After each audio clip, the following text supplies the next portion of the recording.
We know what's next. We know what's coming. And Elon Musk and Donald Trump, this whole administration is going play by play in what we saw in this Project 2025. But one thing I don't think people understand, for me, it was important to go to the department because and request this meeting because I'm open to, if you want to audit the department, if you want to make reforms, let's talk about it. Let's work together and see what we need to do. 2 seconds later. And as you see here, it shows Bill, Hillary, and Chelsea Clinton gross receipts, $83,624,000 and $489. What is this? Is this real?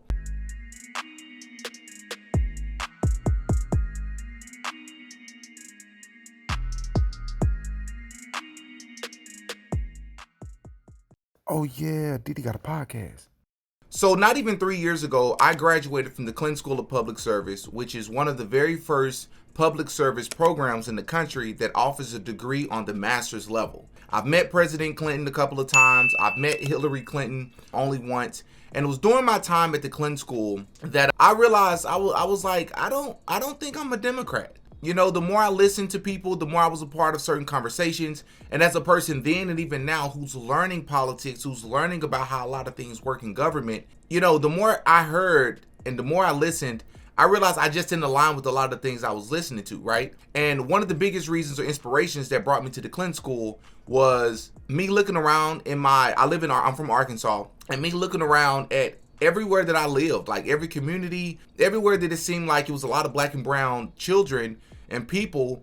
We grew up in the worst public education systems, and why everything's so bad where I live. And so part of my quest to want to fix it and figure out how this stuff works so I can fix it or play a role in fixing it was going to the Clinton School. And while I was there, I just didn't understand a lot of the stuff that I was hearing. And one of the biggest inspirations to me sort of leaving the Democrat way of thinking, if you will, was government spending. And I thought it would be a common sense issue that everybody would agree on that, okay, let's look at Arkansas. We're ranked the lowest of all the states on pretty much every issue. When you look at the United States as a nation, I still believe it's the best nation in the world ever created.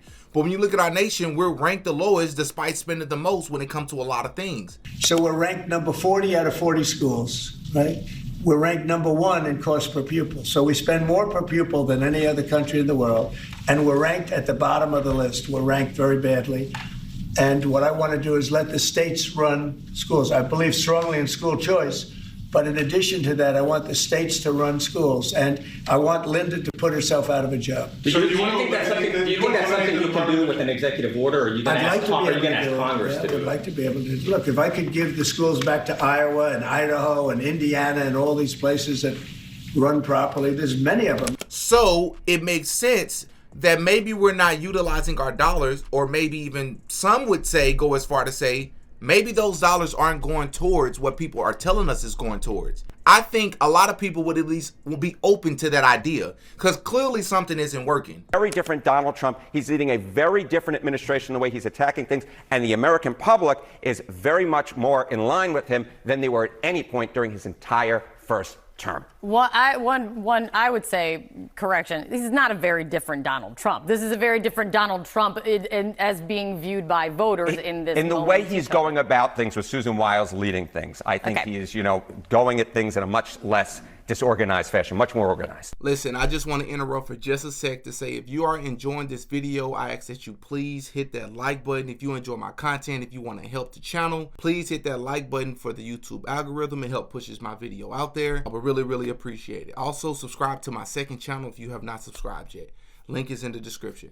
Take me back in history. Take you back in history. So it was so interesting to me that Donald Trump's first net approval rating of his second term is higher than his entire first term. And I was interested, has that ever happened? Has the second term net approval rating in the first month, have you ever had a higher rating than any net approval rating during the entire first term? Donald Trump is the only... I have a really hard time believing this. This is 100% true. I went back. I love spreadsheets. Donald Trump's is the first guy ever whose net approval rating in the first month of his second term is higher than any rating that he had as an entire first term, Kate Baldwin. This is true. I don't make stuff up. The numbers are the numbers. I believe you in nothing except when you have it in the wall, and then I believe everything you say. That's exactly right. Which is if you have not heard, the Democrats are already 2 weeks into his presidency trying to impeach Trump, which is very strange to me because you didn't hear any of this when President Biden, for however long he was going as president, could barely even walk. He could barely even finish sentences at times, but they never tried to impeach him. So we're going to react to this guy, Al Green, that's literally his name, get questioned about a specific thing, and you're going to understand why I mentioned the Clinton School. Congressman Pete Aguilera, who is the number 3 House Democrat, was asked yesterday about your impeachment offer, and he said it's not a focus of the caucus. Your response? Well, I think he's right. I don't differ with him. By the way, he's a good man. I don't differ with him. It's not a focus now, but the impeachment, the march toward impeachment started yesterday. I laid the foundation for impeachment when President Trump was first elected. Filed 3 articles of impeachment, and the last one had 99 members of Congress on it. It was approaching half of the Democratic caucus. Speaker Pelosi did a prudent thing. She said, let's move forward with it. So we laid the foundation for it then. We're laying the foundation for it now. And I will bring articles of impeachment. Let me look into the camera. I will bring articles of impeachment. Now, what the House will do, I have no way of prognosticating. But be assured, I will bring articles of impeachment. So why are you wasting your time? Like, what's the purpose of that? About sending a message? Sending a message about what? The dude literally campaigned on this. He said they were going to create Doge. You all made fun of the idea and said that they weren't going to actually execute on that. And they're literally doing it. They're doing what they said before they got into office that they were going to do. They're keeping their word. What are you so surprised about? And now you're trying to impeach the guy. What are you really upset about? This is the purpose of this, as I understand it, is so that we can utilize our funds more efficiently. What's the issue? When people see these signs, I assure you, the pressure is going to be on Congress to do something. Impeachment doesn't mean that he will be removed from office, but it will say to the country that this is what we stand for. It's been said that the protests don't have a plan. Well, the plan is here. This is the plan. Protest, complain now, impeach later. Let's get to calls because the lines have lit up. Richard in Savannah, Georgia, Republican. You're up first, Richard. Thank you. I watched you yesterday with the Democrat Party out protesting everything that Elon Musk is trying to do for the American people. The USAID is a 100% of money laundering scheme around the world, kickbacks back to the Democrat Party, whether it's through the Clinton Foundation in Haiti, $4.4 billion, and $84 million went to her daughter, Chelsea Clinton. All y'all have is impeachments and race and gender, et cetera, and you actually do nothing for the people of America today. I think the Democrats should sit back and let America see what it's like to reduce the people in government, the wasteful spending. And all y'all can do is just complain and be negative, and we're sick of it.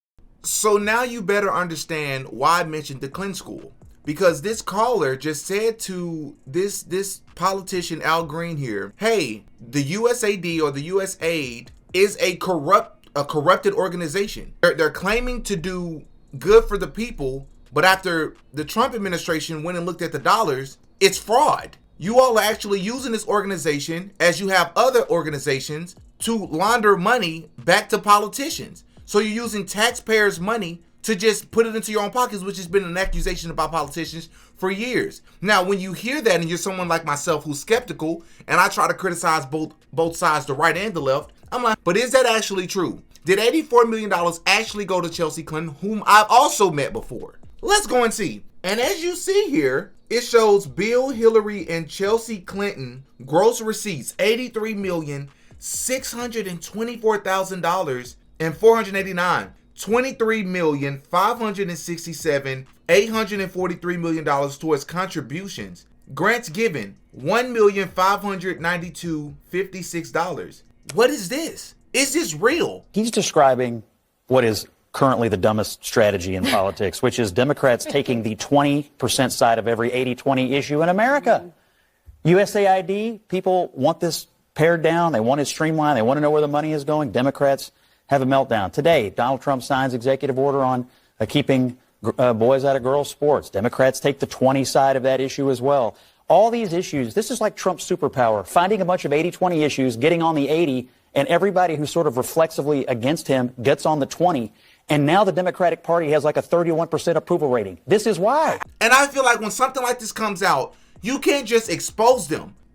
Arrests have to be made. That's just how upset it makes me. And if we're really proving corruption, it's like, Trump, you can't run on Hillary this and the emails and all that, but once you get in office, you don't actually go after these people. If you actually after these people, bro, and you're proving corruption, arrests need to be made, charges need to be filed, lawsuits need to happen. Like, what are we looking at here? What does $80 million going to one person? How do you explain that? Once again, when you look at the country and we're ranked last when it comes to a lot of things, yet we're spending more money, even the Department of Education, something isn't adding up. And this was one of the biggest inspirations of why I did and got into everything I got into at the Clinton School. What are you all's thoughts about this? My mind is blown. At this point in time, I just don't even know what to think about this country, bro. I love this country, but it's just scary to think of all the stuff that's being exposed. Have you all heard about this? Hop in the comment section, give me your thoughts. We're about to go through the most interesting 4 years of any president in my lifetime.